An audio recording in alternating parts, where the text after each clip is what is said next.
Friends, ಎಲ್ಲರೂ ಹೇಗಿದ್ದೀರಾ? Welcome to our channel. Friends, ಇವತ್ತು ಶುಕ್ರವಾರ, ರಾಮನವಮಿ ಹಬ್ಬ ಇತ್ತು ಇವತ್ತು. ಸೊ ರಾಮನವಮಿ ಹಬ್ಬ ಇದ್ದಿದ್ದರಿಂದ ಇವತ್ತು ಬೆಳಗ್ಗೆ ಬೇಗನೆ ಎದ್ದೆ, ಅಂದರೆ 6 ಗಂಟೆ ಅಷ್ಟೊತ್ತಿಗೆಲ್ಲ ಎದ್ದೆ. ಸೊ ಇವಾಗ ಬೇಗ 6 ಗಂಟೆನೇ ಬೇಗ ಅಂತ ಅಂದ್ಕೋಬೇಡಿ, ಯಾಕಂದರೆ ಇವಾಗ ಸ್ಕೂಲ್ ರಜಾ ಅಲ್ವಾ, ಹಂಗಾಗಿ ಒಂದು 7:30 8 ಗಂಟೆ ತನಕ ಮಲ್ಕೊಂಡ್ಬಿಡ್ತಾ ಇದ್ದೆ. ರಾತ್ರಿ ಬೇರೆ ಸೆಕೆ ಇರುತ್ತೆ, ಬೇಗ ಮಲಗೋಕ್ಕಾಗಲ್ಲ ಅಲ್ವಾ, ಹಂಗಾಗಿ ಲೇಟಾಗಿ ಎದ್ದಂತಿದ್ವಿ ನಾನು ತನು.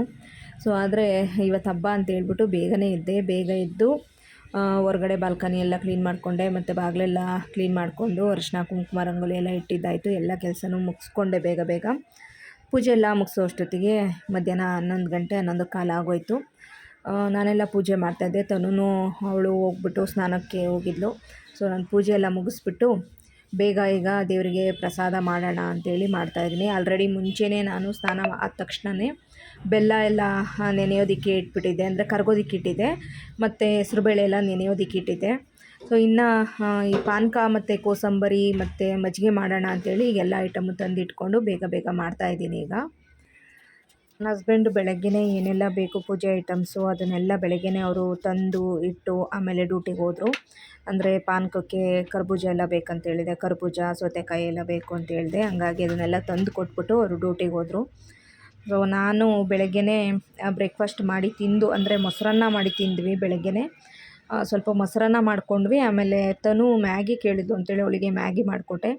ಬ್ರೇಕ್ಫಾಸ್ಟ್ ಎಲ್ಲ ಮುಗಿಸಿ ಆದಮೇಲೆ ಆಮೇಲೆ ನಾನು ನೆಲ ಒರೆಸ್ಕೊಂಡು ಆಮೇಲೆ ಸ್ನಾನ ಎಲ್ಲ ಮಾಡಿ ಮಾಡ್ತಾ ಇರೋದು. ಅಂದರೆ ತನೂ ಹಶ್ವಾಯಿತು ಅಂತ ಅಂದ್ಲು. ಇನ್ನು ಪೂಜೆ ಆಗೋಷ್ಟೊತ್ತಿಗೆ 12 ಗಂಟೆ ಆಗಿಬಿಡುತ್ತೆ, ಪ್ರಸಾದ ಎಲ್ಲ ಮಾಡೋ ಅಷ್ಟೊತ್ತಿಗೆ. ಹಂಗಾಗಿ 12 ಗಂಟೆ ಆ ಟೈಮಲ್ಲೇ ಪೂಜೆ ಮಾಡಿದರೆ ಒಳ್ಳೆಯದು, ರಾಮನವಮಿ ದಿನ ಅಂತಾರೆ. ಹಾಗಾಗಿ ಬೆಳಗ್ಗೆನೇ 9 ಗಂಟೆ ಅಷ್ಟೊತ್ತಿಗೆ ಬ್ರೇಕ್ಫಾಸ್ಟ್ ಎಲ್ಲ ಮುಗಿಸ್ಕೊಂಡ್ಬಿಟ್ವಿ. ಬ್ರೇಕ್ಫಾಸ್ಟ್ ಮುಗಿಸ್ಕೊಂಡು ಆದಮೇಲೆ ನೆಲೆಲ್ಲ ಒರೆಸ್ಕೊಂಡು ಆಮೇಲೆ ಸ್ನಾನ ಎಲ್ಲ ಮಾಡಿಕೊಂಡು ಪೂಜೆ ಮಾಡಿದ್ದಾಯಿತು.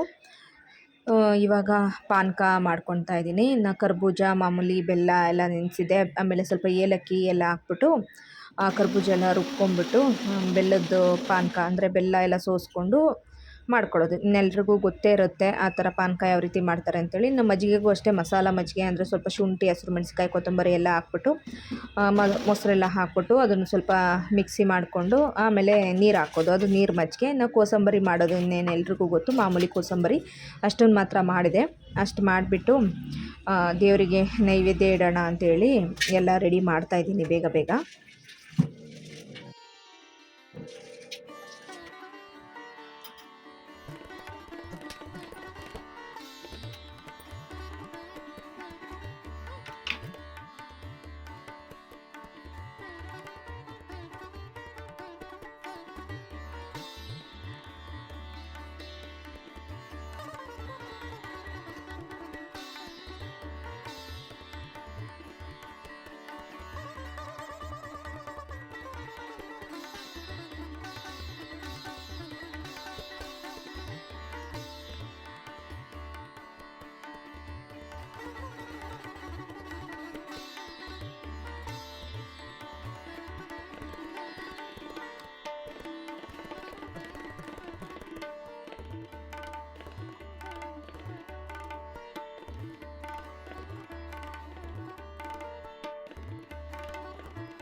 ಹಾಗೆ ಇನ್ನು ರಾಮನವಮಿ ಆಗಿರೋದ್ರಿಂದ ಎಲ್ಲಾದರೂ ದೇವಸ್ಥಾನಕ್ಕೆ ಹೋಗೋಣ ಅಂತಲೇ ಅಂದ್ಕೊಂಡ್ವಿ. ಬಟ್ ಹತ್ರದಲ್ಲಿ ಯಾವುದು ಕೂಡ ರಾಮನ ದೇವಸ್ಥಾನ ಇಲ್ಲ.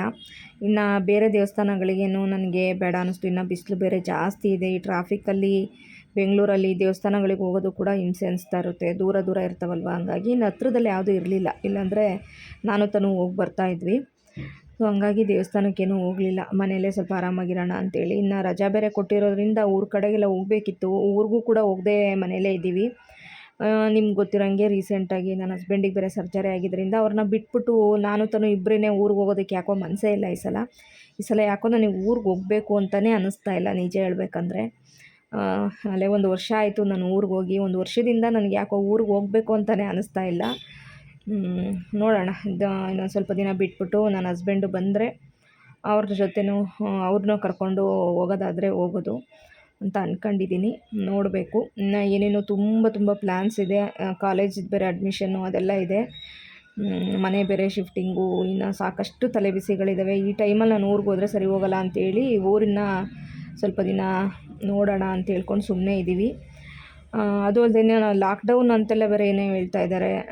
ಅಂದರೆ ಒಂದು 15 ದಿನ ಲಾಕ್ಡೌನ್ ಆಗ್ಬೋದು. ಫ್ಯೂಯಲ್ ಸಿಗಲಿಲ್ಲ ಅಂದರೆ ಇನ್ನು ಗಾಡಿ ಓಡಿಸೋದಕ್ಕೆಲ್ಲ ಕಷ್ಟ ಆಗುತ್ತೆ. ಅದು ಬೇರೆ ಚಿಂತೆ ಆಗ್ತಾಯಿದೆ ಈಗ ನನಗೆ. ಯಾಕಂದರೆ ಈಗಾಗಲೇ ತುಂಬ ಕಡೆ ಗ್ಯಾಸ್ ಎಲ್ಲ ಸಿಗ್ತಾ ಇಲ್ಲ, ಪೆಟ್ರೋಲ್ ಸಿಗ್ತಾ ಇಲ್ಲ, ಡೀಸೆಲ್ ಸಿಗ್ತಾ ಇಲ್ಲ ಅಂತ ಇದ್ದಾರೆ. ಪೆಟ್ರೋಲ್ ಡೀಸೆಲ್ ಸಿಗಲಿಲ್ಲ ಅಂದರೆ ನಿಜವಾಗ್ಲೂ ಈ ಡ್ರೈವರ್ಗಳಿಗೆ, ಈ ಥರ ಗಾಡಿ ಓಡಿಸ್ಕೊಂಡು ಜೀವನ ಮಾಡೋರಿಗೆಲ್ಲ ತುಂಬಾ ಕಷ್ಟ ಆಗಿಬಿಡುತ್ತೆ. ಸೊ ಹಾಗೆ ಈಗ ಎಲ್ಲ ರೆಡಿ ಆಯಿತು. ಅಂದರೆ ಕೋಸಂಬರಿ, ಪಾನಕ ಮತ್ತು ಮಜ್ಜಿಗೆ ಎಲ್ಲ ರೆಡಿ ಆಯಿತು. ಇವಾಗ ದೇವ್ರ ಹತ್ರ ನೈವೇದ್ಯವಾಗಿ ಇಟ್ಬಿಟ್ಟು ಇನ್ನು ತನುಗೆ ಪೂಜೆ ಮಾಡೋಕ್ಕೆ ಹೇಳಿದೆ. ಸೊ ಎಲ್ಲ ಒಳ್ಳೇದಾಗಲಪ್ಪ ಈ ವರ್ಷದಿಂದ ಅಂತ ಕೇಳಿಕೊಂಡು ಮಾಡ್ತಾಯಿದ್ದೀನಿ. ಇವಾಗ ನೋಡಿದರೆ ನಾನು ಹೇಳ್ದಂಗೆ ಇನ್ನು ಫ್ಯೂಯಲ್ದೆಲ್ಲ ಪ್ರಾಬ್ಲಮ್ ಬಂದುಬಿಟ್ರೆ ಇನ್ನು ತುಂಬಾ ಕಷ್ಟ ಅನ್ಸೋಕ್ಕೆ ಶುರುವಾಗ್ಬಿಡುತ್ತೆ. ಅದು ಬೇರೆ ಇವಾಗ ಚಿಂತೆ ಆಗಿಬಿಟ್ಟೈತೆ ನನಗೆ, ಎಲ್ಲಿ ಮತ್ತೆ ಲಾಕ್ಡೌನ್ ಎಲ್ಲ ಮಾಡಿಬಿಡ್ತಾರಪ್ಪ ಅಂತ ಹೇಳ್ಬಿಟ್ಟು. ದೇವ್ರ ದಯದಿಂದ ಏನೂ ಆಗದೆ ಇದ್ದರೆ ಸಾಕಾಗ್ಬಿಟ್ಟಿದೆ. ಓಕೆ, ಹಾಗೆ ಈಗ ತನುಗೆ ಪೂಜೆ ಮಾಡು ಅಂತ ಹೇಳಿದೆ, ಮಾಡ್ತಾ ಇದ್ದಾಳೆ ಈಗ.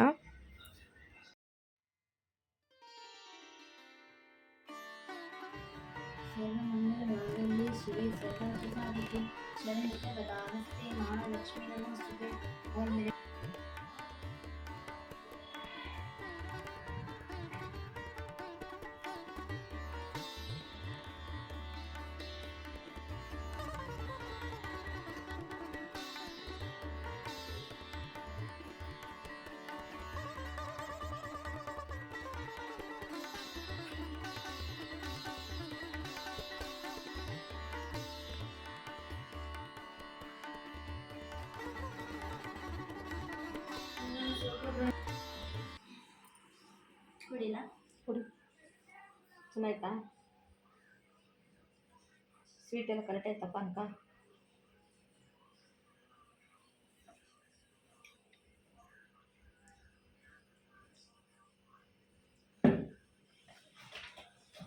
ಕರೆಕ್ಟಾಗಿತ್ತಲ್ಲ?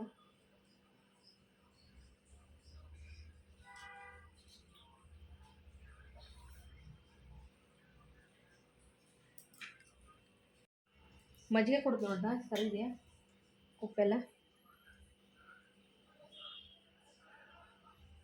ಫೋನ್ ಯಾಕೋ ಹಾಳಾಗ್ಬಿಡ್ತು ಚಿನ್ನ, ಕ್ಯಾಮ್ರಾ ನೋಡು ಬ್ಲಿಂಕ್ ಆಗುತ್ತೆ. ಸರಿ ಇದೆ. ಸರಿ ಇದೆಯಾ ಕೋಸಂಬರಿ? ಸರಿ ಇದೆಯಾ? ಗ್ಯಾಸ್ ಸಿಗ್ತೈತಾ? ಗ್ಯಾಸ್ ಎಲ್ಲ ಕಡೆ ಸಿಗ್ತೈತಾ?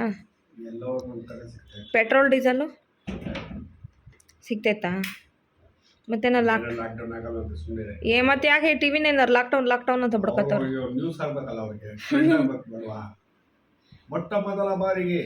ಮೊನ್ನೆ ಮೋದಿ ಹೇಳಿದ್ ನಿಜ ಮುರಳಿ, ನಾನು ಅದನ್ನ ನೋಡಿದೆ. ಅದೇ ಫ್ಯೂಯಲ್ ಸಿಗಲ್ಲ ಅನ್ಕೋತೀನಿ. ಅವಾಗ ಏನು ಮಾಡ್ತೀಯ ಗಾಡಿ ಓಡಿಸೋಕ್ಕೆ? 15 ದಿನದ ಗಟ್ಲ ಗಾಡಿ ಓಡಿಸ್ಲಿಲ್ಲ ಅಂದರೆ ಏನು ಮಾಡೋಕ್ಕಾಗುತ್ತೆ? ಏನು ಮಾಡ್ತೀಯ ಆಮೇಲೆ? ಜೀವನ ಹಿಂಗೆ ಹೆಂಗೋ ನಡೆಯುತ್ತೆ ಅಂತ ಹೇಳು. ಗ್ಯಾಸ್ ಸಿಗ್ತಲ್ಲ ಅಂತ ಹೇಳಿ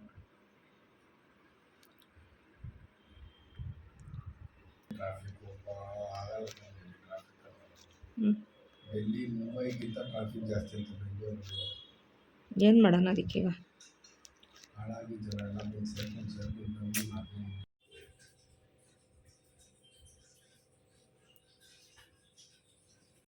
ನನ್ನ ಹಸ್ಬೆಂಡ್ 7:30 ಅಷ್ಟೊತ್ತಿಗೆ ಮನೆಗೆ ಬಂದಿದ್ದರು. ಅವ್ರಿಗೂ ಪಾನಕ, ಮಜ್ಜಿಗೆ, ಕೋಸಂಬರಿ ಎಲ್ಲ ಕೊಟ್ಟೆ. ಅವರು ಅದೆಲ್ಲ ಕುಡಿದು ತಿಂದಾದಮೇಲೆ ಹೊರಗಡೆ ಕರ್ಕೊಂಡು ಹೋಗ್ತೀನಿ ಬನ್ನಿ ಅಂತ ಕರ್ಕೊಂಡು ಹೋಗ್ತಾ ಇದ್ದಾರೆ. ಅಂದರೆ ತನುಗೆ ಬೇಜಾರಾಗಿತ್ತು. ಅಂದರೆ 4-5 ದಿನದಿಂದ ಮನೇಲೇ ಇದ್ದಾಳೆ. ಅವಳಿಗೂ ಒಂಥರ ಸಾಕಪ್ಪ ಅನ್ನಿಸ್ತಾ ಇತ್ತು. ಅಲ್ಲೋಗೋಣ ಇಲ್ಲೋಗೋಣ ಅಂತಾಳೆ. ನಾನು ಈ ಬಿಸಿಲಲ್ಲಿ ಎಲ್ಲೆಲ್ಲಿ ಕರ್ಕೊಂಡು ಹೋಗೋದು ಅಂದ್ಕೊಂಡು ಬೇಡ ಇರು, ಹೋಗೋಣಂತೆ ಅಂತಲೇ ಹೇಳ್ತಾ ಇದ್ದೆ. ಇವಾಗ ನನ್ನ ಹಸ್ಬೆಂಡ್ ಸಂಜೆ ಬಂದ್ರಲ್ವ, ಹಂಗಾಗಿ ಸ್ವಲ್ಪ ಹೊರಗಡೆ ಕರ್ಕೊಂಡೋಗಿ ಏನಾದರೂ ತಿನ್ನಿಸಿದ್ರೆ ಅವಳಿಗೂ ಖುಷಿ ಆಗುತ್ತಂತೇಳಿ ಹೋಗ್ತಾ ಇದ್ದೀವಿ ಈಗ. ಅಂದರೆ ಮನೇಲಿದ್ದು ಬೋರ್ ಆಗುತ್ತೆ. ನಾವು ಬೆಳಗ್ಗೆ ಎದ್ವು, ತಿಂಡಿ ತಿಂದ್ವಿ, ಮಧ್ಯಾಹ್ನ ಊಟ ಮಾಡಿದ್ವಿ, ಮತ್ತು ಅದು ಇದು ಟಿ ವಿ ನೋಡಿದ್ವಿ, ರಾತ್ರಿ ಊಟ ಮಾಡಿದ್ವಿ, ಮಲ್ಕೊಂಡ್ವಿ ಅನ್ನೋ ಥರನೇ ಆಗಿಬಿಟ್ಟಿದೆ. ಎಲ್ಲೂ ಹೋಗೋಣ ಹೊರಗಡೆ, ಅಲ್ಲಿ ಇಲ್ಲಿ ಸ್ವಲ್ಪ ಟ್ರಾವೆಲ್ ಮಾಡೋಣ ಅಂದರೂ ಕೂಡ ಇವಾಗ ಸದ್ಯದ ಪರಿಸ್ಥಿತಿಲಿ ಎಲ್ಲೂ ಟ್ರಾವೆಲ್ ಮಾಡದೇ ಇದ್ದರೆ ಒಳ್ಳೆಯದು.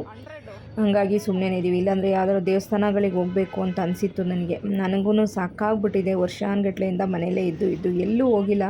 ಹೋದ ವರ್ಷ ಶೃಂಗೇರಿ, ಧರ್ಮಸ್ಥಳ ಹೋಗಿ ಬಂದ್ವಲ್ಲ ಅಲ್ಲಿ ಅಷ್ಟೇ. ಮತ್ತು ಇನ್ನೆಲ್ಲೂ ಕೂಡ ಹೋಗಿಲ್ಲ ನಾವು. ಈ ಮನೆಗೆ ಬಂದಿದ್ದರಿಂದ ಎಲ್ಲೂ ಹೋಗಲಿಲ್ಲ. ಅಂದರೆ ತನೂ 10th ಇದ್ದಿದ್ದರಿಂದ ಎಲ್ಲೂ ಕರೆಕ್ಟಾಗಿ ಪ್ಲ್ಯಾನ್ ಮಾಡ್ಕೊಂಡು ಹೋಗೋಕ್ಕಾಗಲಿಲ್ಲ. ಅವಳಿಗೂ ಟ್ಯೂಷನು, ಸ್ಕೂಲು ಎಲ್ಲ ಇದ್ದಿದ್ದರಿಂದ ಈ ರಜದಲ್ಲಾದರೂ ಹೋಗೋಣ ಅಂದ್ಕೋತಾ ಇದ್ದೀವಿ. ಇವಾಗ ಸ್ವಲ್ಪ ಅದು ಫ್ಯೂಯಲ್ ಪ್ರಾಬ್ಲಮ್ಮು ಅದು ಇದು ಅಂತಿರೋದ್ರಿಂದ ನನ್ನ ಹಸ್ಬೆಂಡ್ಗೂ ಹೆಲ್ತ್ ಅಪ್ಸೆಟ್ ಆಗಿದ್ದರಿಂದ ಸ್ವಲ್ಪ ನನಗೆ ಚಿಂತೆ ಜಾಸ್ತಿ ಆಗಿಬಿಟ್ಟಿದೆ ನಿಜ ಹೇಳಬೇಕಂದ್ರೆ.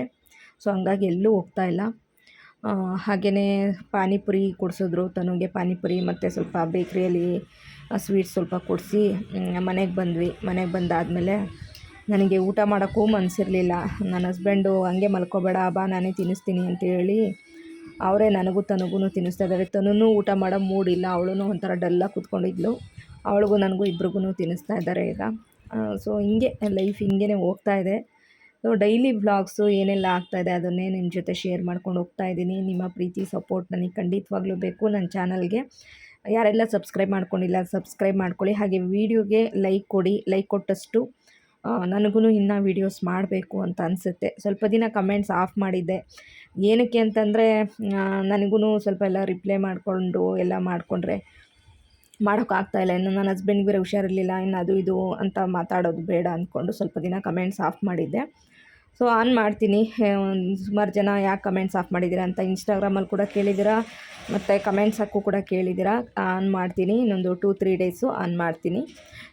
ಸೊ ಹಾಗೆ ಊಟ ಎಲ್ಲ ಮುಗಿಸಿ ಆದಮೇಲೆ ಹಂಗೆ ಸ್ವಲ್ಪ ಹೊತ್ತು ಹೊರಗಡೆ ಬಂದೆ. 11, 11:30, 12 ಗಂಟೆ ಆದ್ರೂ ನಿದ್ದೆ ಬರೋದಿಲ್ಲ. ಸೆಕೆಗಾಲ ಶುರುವಾದ್ಮೇಲಂತೂ ನಿದ್ದೆನೇ ಬರೋದಿಲ್ಲ. ಸೊ ಹಂಗಾಗಿ ಸ್ವಲ್ಪ ಹೊತ್ತು ಇಲ್ಲಿ ಹೊರಗಡೆ ಬಂದು ನಿಂತ್ಕೊಂಡ್ರೆ ಒಂಚೂರು ರಿಲ್ಯಾಕ್ಸ್ ಅನಿಸುತ್ತೆ ಅಂತೇಳಿ. ಅಂದರೆ 11 ಗಂಟೆ 11:30 ಟೈಮಿಗೆ ಸ್ವಲ್ಪ ರೋಡೆಲ್ಲ ಖಾಲಿ ಇರುತ್ತೆ. ಆ ಟೈಮಲ್ಲಿ ಬಂದು ನಿಲ್ಲೋದಕ್ಕೆ ಚೆನ್ನಾಗಿರುತ್ತೆ. ಇನ್ನು ಚಂದ್ರ ಬೇರೆ ಬಂದಿತ್ತು ಮೇಲೆ, ಚೆನ್ನಾಗಿ ಕಾಣಿಸ್ತಾ ಇತ್ತು. ಹಾಗಾಗಿ ಸ್ವಲ್ಪ ಹೊತ್ತು ಹೊರಗಡೆ ಬಂದು ನಿಂತ್ಕೊಂಡೆ. ಹಾಗೆಯೇ ಒಂದು ವೀಡಿಯೋ ಕ್ಲಿಪ್ ತೆಕ್ಕೊಂಡೆ. ಹಗ್ಲೊತ್ತಂತೂ ಒಂದು ಸ್ವಲ್ಪ ಹೊತ್ತು ಹೊರಗಡೆ ಕೂರೋಕ್ಕಾಗಲ್ಲ, ಅಷ್ಟು ಧೂಳಾಗ್ತಾ ಇರುತ್ತೆ, ಗಾಡಿ ವೆಹಿಕಲ್ ಸೌಂಡ್ ಜಾಸ್ತಿ. ಇನ್ನು ರಾತ್ರಿ ಟೈಮಲ್ಲಿ ಸ್ವಲ್ಪ 11, 11:30 ಮೇಲಾದರೆ ಸ್ವಲ್ಪ ಹೊರಗಡೆ ಬಂದು ನಿಂತ್ಕೋತೀನಿ. ನಾನು 11 ಗಂಟೆ 10:30 ಆ ಟೈಮಲ್ಲಿ ಬಂದು ನಿಂತ್ಕೊಂಡ್ಬಿಡ್ತೀನಿ. ಅವಾಗೆಲ್ಲ ವೆಹಿಕಲ್ ಸೌಂಡ್ ಎಲ್ಲ ಕಡಿಮೆ ಇರುತ್ತಲ್ವ, ಹಂಗಾಗಿ. ಫೋನ್ ಬೇರೆ ಹಾಳಾಗ್ತಾಯಿದೆ. ಫೋನು ಅಷ್ಟೊಂದು ಇವಾಗ ಕ್ಲಿಯರಾಗಿ ಬರ್ತಾಯಿಲ್ಲ, ಮತ್ತು ಕ್ಯಾಮ್ರಾ ಕೂಡ ಹಾಳಾಗ್ತಾಯಿದೆ. ಹೊಸ ಫೋನ್ ಬೇರೆ ತೊಗೋಬೇಕಾಗುತ್ತೆ. ಒಂದು 4 ವರ್ಷ ಬಂತು ಈ ಫೋನು. ಇನ್ನೊಂದು ಫೋನು ತೊಗೋಬೇಕು. ಸದ್ಯಕ್ಕೆ ಒಂದು 6-7 ತಿಂಗಳು ಬಂದುಬಿಟ್ರೆ ಸಾಕಾಗ್ಬಿಟ್ಟಿದೆ ಫೋನು. ಆಮೇಲೆ ಬೇರೆ ಫೋನ್ ತೊಗೋಬೇಕು. ಓಕೆ, ಈ ವಿಡಿಯೋ ನಿಮಗೆ ಇಷ್ಟ ಆದರೆ ಲೈಕ್ ಮಾಡಿ. Thank you for watching.